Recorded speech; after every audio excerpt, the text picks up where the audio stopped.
Welcome to the Jets UK podcast. I'm one of your hosts, Andres Groves, and I'm joined by one of my co-hosts, Matthew Merrett. How you doing today, Matt? All good, all good. Happy Friday, feeling good. Big weekend ahead, so yeah, looking good. Looking forward to the weekend. More Jets football. Yeah. Busy week across all sports. I mean, Chelsea were robbed last weekend. Taylor. It's been 5 days. Get over it now. Yeah, but I'm over it. But I'm just saying that Anthony Taylor is not welcome here. Jets have had a roller coaster. I didn't stay up to watch the game, so obviously I woke up on Saturday morning on my phone and I felt sick, man. Like the feeling when you see that news of like possible torn ACL, no one knows what's going on. First preseason game on such an innocuous play as well that like Zach's done 100 times. Getting raging at the fact that the Philadelphia Eagles had only laid their turf 2 weeks before that game, which is farcical if you're a professional sports team to not let it bed in. All of these different emotions, you know what I'm saying? But yeah, we're at Friday now and things are looking up. Chelsea's in the past. We've got another big game against the Leeds this weekend. We're going into a game against Atlanta, some joint practices. So yeah, ready to roll. And of course, we've now got Mr. Dwayne Brown. Yeah, absolutely. So yeah, weekend of sport, as you said. Dwayne Brown now rocking the 71 now. I know that 68 was not vibing with you when it first got announced. 68 was not the one. I think it suits Herbig quite well. Like I think 68 is a good name. It's an interior line. It's an interior line number. It's not a tackle number. I mean, yeah, you said it. I mean, you woke up and you kind of, by the time you woke up, the news was that it looks like the ACL is intact, right? So the worst, even at that point, by the time you got to the game, the worst of the worst potential news was kind of a little bit past, so we knew it wasn't going to be that. We just didn't know what. You still had to take that with a grain of salt. Of course, after the Becton one, where we didn't think, and then you go to the MRI. You got to get those scans in. No, man. absolutely. The MRI scans are key to all of this. Absolutely, but imagine going. I'm here watching it on night shift. I've got it. I've got it at my desk, just propped to the side there, and I'm watching all this unfold. I'm going numb, like it's just there's like the second quarter. We had a spaces with Andrew Golden on Monday, and obviously I mentioned to him as well as like the rest of the game. I had to go back and rewatch some of it because I was just not paying attention. You're on Twitter, you're trying to find out any news that you can find, anything they've released to the press at all. And obviously they waited till after when Salah spoke. They mentioned a few little things, but you get that bit of information, but you always got to take with a grain of salt with everything that's happened. So. It's just the best possible news. Everything has gone, for it to be a bone bruise, meniscus, just a trim when he went to the surgery. It could have, there was a case it could have been a long-term injury if they had to do something more reconstructive. They didn't. So, yeah, he's back in, 2 to 4 weeks. We'll see how he progresses and whether he has a shot at week one. I think we were all saying don't rush him back. Like, we'd rather have him for 15 games rather than him rush back for one and then get re-injured again. So whatever it would be, it's cool. But the fact that we're going to see a lot of Zach Wilson this year is the bonus, because that's what, more often than not, it's just not just about wins and losses. It's also about assessing what we have, and we lost that with Sam, and that was mostly down to the Jets' inability to do a good job around him. This would be unfortunate if we had lost that for the year, because you would just lose that year. So to have him still be able to assess how he's coming along in his second year is such an important thing with the team improving around him. It could be one of the situations where the QB is the biggest question mark, which it kind of is right now. So, really, really good week of, and you get Dwayne Brown in, a really good pro, looks fantastic. I saw him at his signing. When he stood up, I was like, oh yeah, he's in great shape. He looks fantastic. Yeah. So yeah, I mean, he'll be solid. He commands a lot of respect from the guys on the line, especially Fant, who was with him in Seattle. So yeah, Fant moves to right tackle, and probably the only guy he would be, seemingly okay doing so. Obviously he would do it for the team, but I think with Dwayne Brown, it's more of there's a lot of respect there between the two. So.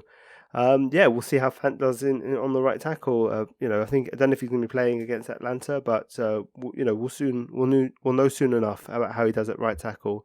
So basically we're just going to kind of look back at the Eagles game. Now that we've had a chance to kind of get over the Zach situation that was happening there, we'll go back and just look at some of our favorite performances from the kind of some of the second, third string guys, maybe that as we look at these kind of roster cuts happening in the coming weeks.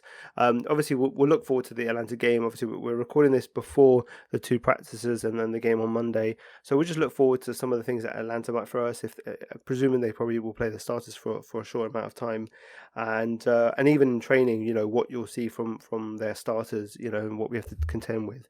And then later on, we will be dealing with the new group that we're going to deal with is the pass rushers in our roster battle series. So that's where we're coming to the end of the series, and a great unit to talk about is the pass rushers, which they are just stacking guys. It's the depth is fantastic there, and we'll be discussing that later on.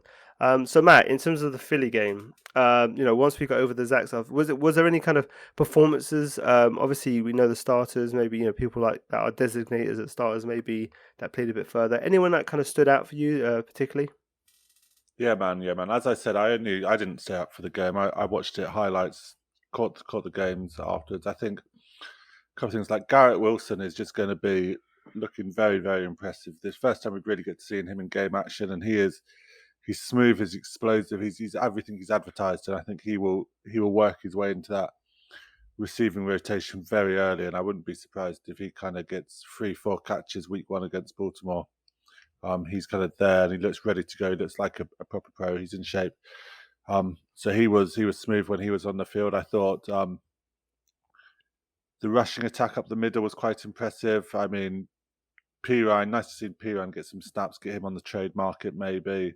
And then I think the rest was just kind of ticking through quite nicely. Good to see Jeremy Ruckett out there. Streveler looks good.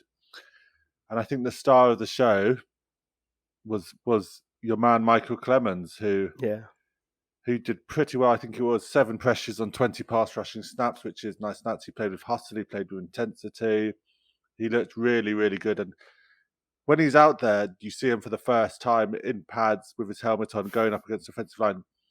He's a long dude, isn't he? His arms are fucking like hose pipes coming out. He stands out, he's that's got for sure. That guy stands out on the reach, field. Yeah.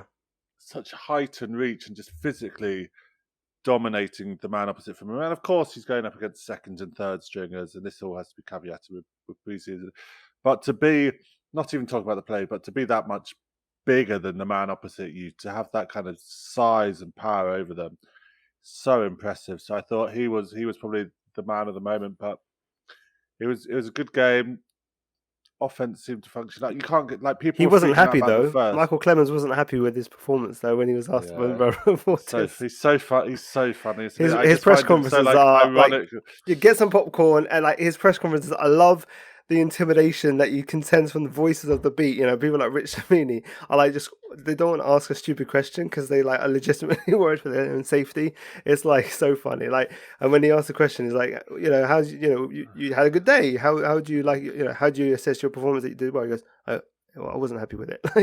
And it's like, oh, okay, and the guy is just so intense, but he's also very thoughtful in terms of like he ponders and thinks, how do I best want to answer this? And he gives good thought out answers and doesn't just ramble on just the first thing that comes to his brain, which is it's a different tone.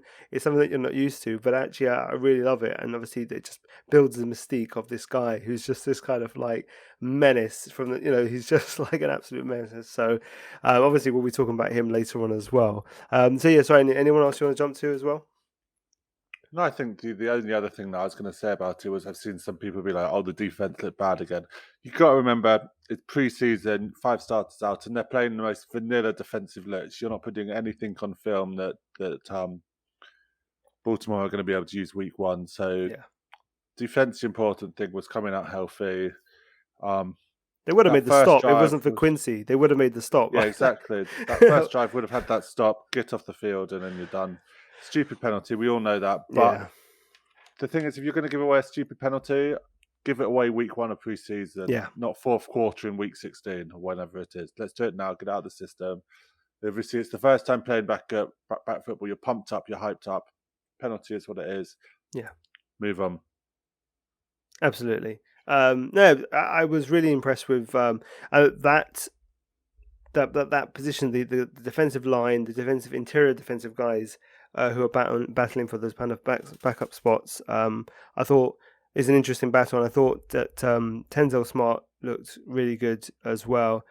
He's a guy whose name is, he's not a flash name, but he's a guy who can come in and do a good job. And I think he's a guy that you would really like to see on the back end of the roster, because if there's an injury here or there, I think he's a guy who shows the ability that he could hold his own. I think he's been impressive last year, and he's come back and he's continued to impress as well. I think he had a really good game as well. So yeah, it's I think we obviously won the game for whatever that matters, but there was enough performances. I think people like Calvin Jackson looks interesting as a guy who's got some ability from the slot. You've got Jeremy Rocket again, got that touchdown as well, which is good for him as well. So yeah, I think overall a positive day. When you consider the outcome of Zach, it's never good to lose him, but the fact that it wasn't long term, it softens that, and then the rest of the performance from the guys was quite positive. A lot to take from it. So so we move on to this week. We obviously we had the One Jets Drive episode 2, which was great this week releasing. And you were making a pop about the opening scene with Michael Carter and Elijah Moore. Michael Carter is terrible at pool.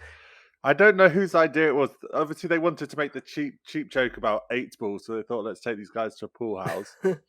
Neither of them had any interest in being in a fucking playing pool. They were both shite at it, scuffing every shot, and they'd obviously brought a pool player in to do the, like the stock shots where the balls get pocketed. They obviously had someone else shooting those, and then when it was Michael Carter, Elijah Moore doing it, they were fucking terrible. So stick to football, lads. Don't go into professional pool. Michael Carter's got about the same technique as me. I'm an absolute horrid pool player, snooker player. So yeah, he has the same, no idea how to line up the cue on the fingers and everything like that.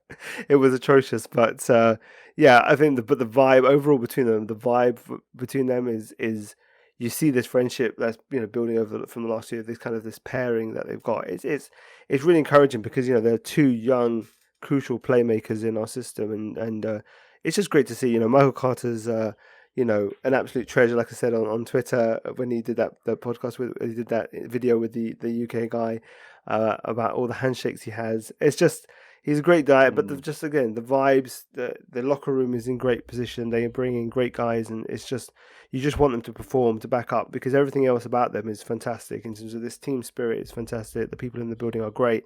They just need to get it right on the field, and we haven't seen that yet. So, fingers crossed for that. I'm looking forward to the Falcons coming for joint practices, and then we'll have to see the game on Monday night as well. What are you looking? What does Atlanta offer? We saw a little bit of Carl Pitts last year at Tottenham. I guess he's a good guy to see how we manage a Mark Andrews type situation in a few weeks' time. Gesicki, Dawson Knox, all of these tight ends on our schedule. Carl Pitts is good to get the practice in.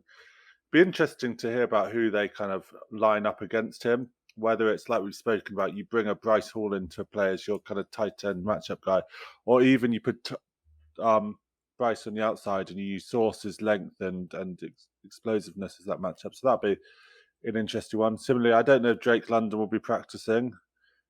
He's had a knock on his knee, but again, a bigger bodied receiver to go up against is always good practice. But most important thing is just health.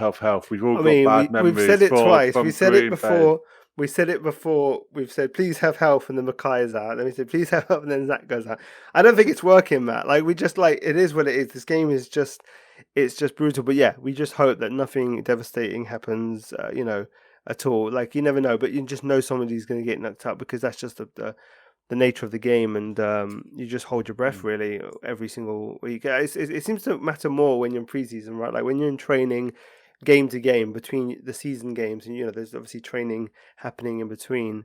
There can be injuries that happen in training, but you worry more about it at this stage. I think with the joint practice is a little bit more intense than your average training. So, Salah did say that we're going to. They've been obviously liaising with the coaching staff of the Falcons and making sure that the same respect they would have for themselves, their own teammates, when they're going defense versus offense, they'll extend to the Falcons' offense and defense as well, where it's going to be not slamming people down, slinging people down, really treating each other with care because you're just trying to get good practices in and you're not trying to kind of take people out at this point. So you just hope that that conducts. There's going to be some scuffles. There's always is during practices. I mean, the Pats and the Panthers have been going absolutely at it. I saw a tweet go out there saying Christian McCaffrey got slammed to the ground by one of the Pats. I was like, oh yeah, of course, yeah, dirty Patriots. But you just hope that stuff doesn't happen with our one as well. So I mean, is there anything else you're looking for in terms of it's Marcus Mariota instead of Matt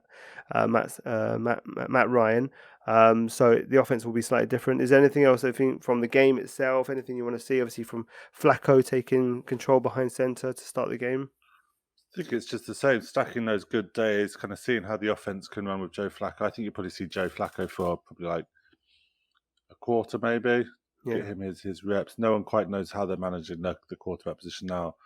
Mike White, get him back out there, get the reps in, and just keep that offense ticking over. Keep those good days building on.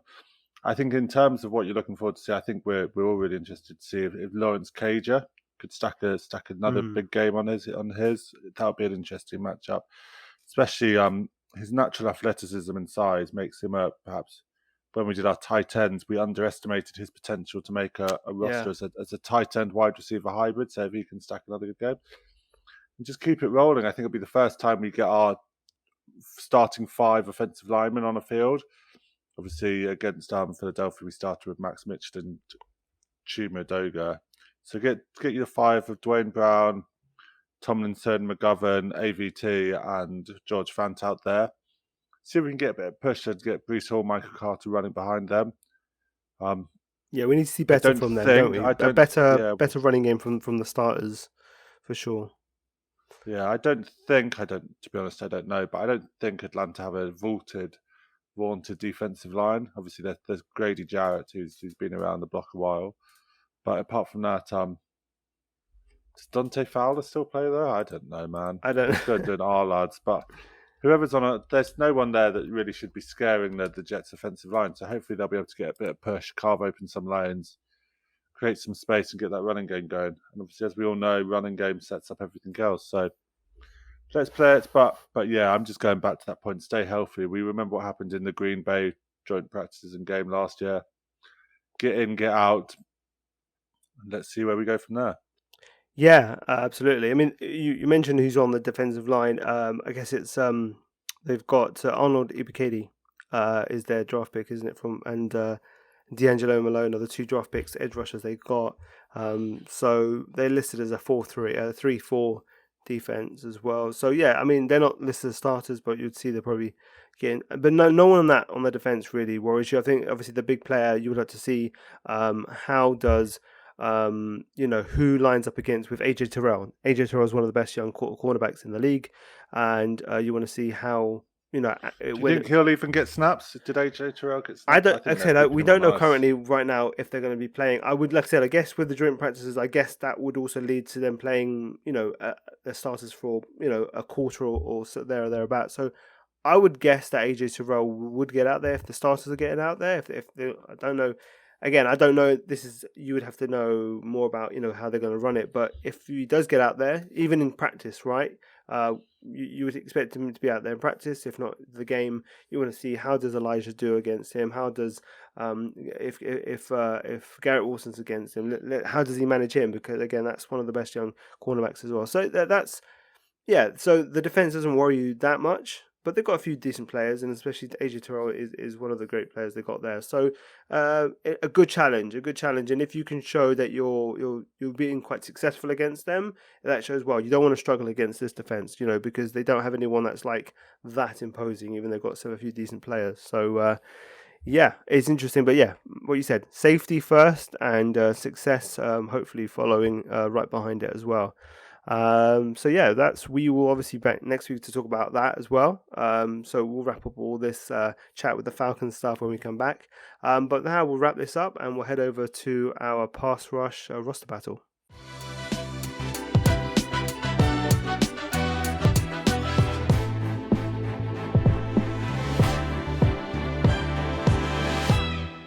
Okay, so for our pass rush roster battle, we've got a great unit to discuss, and probably quite a few players who there's a few players who may not make it who are doing quite well currently this summer, and we will see how it goes. So obviously, it's headlined by Carl Lawson, is definitely kind of the alpha in the room.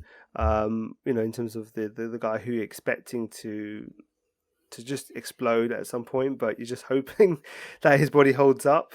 Jermaine Johnson's done some really good stuff this summer since we drafted him in the first round. Jacob Martin and Bryce Huff are guys who can come in and be real good, like kind of pass rushers on clear passing downs. And then Michael Clemens is just like we talked about earlier, a menace. He had a great game, a guy who can play inside and out, a bit like JFM. So like JFM and him kind of slide between the two units of the interior and the edge. And then you've got Vinny Curry, Jabari Zuniga, and Bradley and I. So where are you kicking off with this unit? How many people are we going to carry? What are the questions that we've got for this unit? Yeah, I think that's where it starts. Is how many people they're going to carry on the defensive line, because it's a deep room, and there's going to be some players who get cut who will be snapped up fairly quickly on waiver wires, you'd imagine. Particularly on that edge group, because as you say, you kind of have to include Franklin Myers in there, as he'll be kind of playing the first two downs on the outside, setting that edge and kind of moving inside. So I think in terms of the starters, you're certainly looking at your man Carl Lawson. Fingers crossed, everything crossed that he can get back to where we want him to be, and kind of that injury isn't too big a worry. I think Jermaine Johnson, it sounds like they are slightly surprised that he's more of a project than they originally thought. So it sounds like he might not be on the field as early and as often as we wanted him to be when you drafted him in the first round. It sounds like a work in progress, but that's fine. I mean, that is what it is. Although it is a slightly worry when you've got an older first round prospect who's a bit of a project. But we'll see where that pans out. And obviously, like, it's all training camp talk at the moment. It's not on the field, but I imagine that you'll see him being brought in on pass rushing grounds. The two that I'm really excited by are the kind of the next two up is Jacob Martin and Bryce Huff. Like, I'm a massive Bryce Huff fan. I think he's long, he's got bend, he's got speed, and he's kind of, considering he was an undrafted free agent, he's really established himself in this roster as kind of a valuable piece for the Jets. And last season we saw it, the games that Bryce Huff missed for injury, the defensive line performance went down a notch, and he was really doing a great job of filling in for Carl Lawson, kind of not necessarily converting those sacks, but setting that edge, dominating that line of scrimmage, and really making an impact. And then finally, I think Jacob Martin is your third and long, your blitz package is his speed, his explosiveness. I'm really excited to see Salah unlock him in a similar mold to how we remember, was it D Ford be used in San Francisco defenses? I think he's kind of got that explosiveness. So as a 5-man core rotation, you've got the kind of performance levels of Carl Lawson, Franklin Myers. You've got the upside that we're all hoping to see out of Jermaine Johnson. And then you've got really solid pieces in there with Jacob Martin and Bryce Huff, who I think will kind of complement that core 5. I think then you balance it out with some leadership, bit of Vinny Curry, and that's a really nice rounded group. Yeah, and so I agree. You got to think, where does it people like Zuniga and Anai go? I think Anai won't make the roster. Zuniga though has been playing really well. The guy has just not been able to stay healthy more than anything, but he's shown some flashes, some good stuff as well, and he's a former third round pick. I wouldn't be surprised with Joe's record if he's able to get a half decent something for him. Like if he got something for Blake Cashman, there's always hope that he can get anything for anybody. So we will see about that. But that he has shown up really well, and if he continues to do so, that's only going to help our unit, and potentially, obviously help his trade value if we were to do that, because he's a guy who, as much as he's going to flash, you wouldn't say count on him from his prior history. He's not obviously picked he was picked by Joe Douglas in his first draft, but he wasn't, it wasn't under this staff. So we will see how that works out. But yeah, the rotation that we have is very interesting to see how they would use, Clemens and Franklin Myers inside and out. Jermaine Johnson, does he? He's generally stronger against the run than he is against the pass. But does he get early downs work because of that, or do they trust people to not? It's The interesting thing what they're is, going to. who's Jermaine Yeah, Johnson replacing on those early downs? Because he's not replacing Carl Lawson because you need that wide nine in the system. yeah, And he's not replacing John Franklin Myers yet because John Franklin Myers is so good at setting that edge and being that big end. So Jermaine Johnson has his work cut out for him to get into that starting four on those early downs. And then I think you're going to see the way that they've spoken about rotating their defence, and so they kind of someone will play the first three snaps, first, second, third down, and then they'll pull Quinn Williams out for the first and second downs to get him back onto the field for third down. yeah. The way that they've spoken about that, I think you'll see Jermaine Johnson start being that kind of his starting role will kind of be that kind of backup behind John Franklin Myers and Mm, Carl Lawson on first and yeah. seconds down to give those guys a breather. So he's got to sharpen those early downs to kind of get himself a thing, because I think at the moment on critical situations, third and longs, third and shorts even, there's not really a necessary role for Jermaine Johnson in that starting four. No, because you would say Cole would be on one side, and then you would probably have a Jacob Martin or a Bryce Huff on the Yeah, other you'd have the side, speed, the right? And pass you rushers. put JFM in the middle with Q. That would be like probably your most effective strength, like strongest pass rush unit on a third and 8, third and 9, third and 10. Mm. That's what you would want to see. It's interesting, as you say, rotate back, is that obviously then in the rotation, the first and second down would go back to the starters before they put the starters in on the third. Well, that would be Jermaine Johnson's role, because he would be a first down back, but filling in for someone getting a breather. Therefore, but he can do a good job in kind of in stopping the run, in hopefully keeping things at a decent down and distance for the defense to achieve that, getting off the field on third down. Yeah, So and I think it's important to say that's not a criticism of Jermaine Johnson. no, That's a result of the fact that he was always a bit of a project, but you can't remember, he's still a first round pick with like great natural instincts, and he's come to a really, really competitive room. I mean, this is the It, second it highest was, it was room that we've ranked, right? It's a very yeah. strong room. It So is. it's not a down on Jermaine Johnson. He's still a top player and he'll have a big impact on the team this season. But I don't think you'll see Jermaine Johnson. If you compare him to George Karlaftis, who was taken 4 picks after him by the Chiefs, Karlaftis has a much more straightforward path to play in that defense, considering who's in front of him and who's next to. Yeah. So you just got to just remember that, and I think we'll see Jermaine Johnson come along, but don't get sucked in. No, I think as the season, it's one of those things where I think as the season progresses, I think as he gets reps again, real game reps in real situations, mistakes will be learned. Things, all these things progress as we get to the end of the season. You hope, and I do believe that he will expand that role and take over more critical downs and in more critical situations and be the guy that we expect of him. I think his work ethic, his as a person, I think he's fantastic. So he looks to be a great teammate, great young guy. So I think it's just about. I don't think applications can be the problem. It's just about him kind of getting experience in the NFL. Simple as that, really, and learning what's required of him. I think that the person I'm really looking at now is the next question is Vinny Curry. Like he's a great pro. Looks to be a real leader in the room. And I know they counts for something with this staff. I just think with the amount of quality, not just there, but in the interior, we do worry about the run stopping ability of the interior. But there is a lot of talent from those guys from a pass rushing point of view, which is what the staff are looking for anyway. In terms of the attack mentality, does Vinny Curry actually make it? When you look at you're talking about the wide receivers, we talked about the running backs and the tight ends, and there's so many positions, and the quarterback, whether you carry two or three, there's so many questions of how you fill out this 53. Is someone Hmm. like Vinny Curry someone who's expendable, even as much as he is a plus for the room? That's an interesting one, because I do think he still offers something on the field as well. He's not like he's just effectively a coach in the room and ineffective on the field. But that's really the question that is going to be interesting to see if Vinny Curry can make the cut, really, and where they would sacrifice, because it's just a lot of names that you think they're going to make it. We're going up to 10, 11, 12 names, and that difference between 10 and 12 is the difference probably with where Vinny Curry sits. So yeah, I mean, what's your thoughts on Curry and whether he makes it? 100%, mate. I think for Vinny Curry, he's right on that fence as kind of the 11th man in that room. And I think last season the Jets did carry 11 defensive linemen.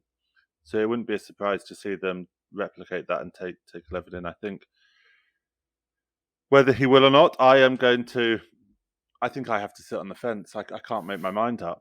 I think it's so touch and go. If it's 11 men, then I think Vinny Curry makes it. If it's 10 men, I think he doesn't make it.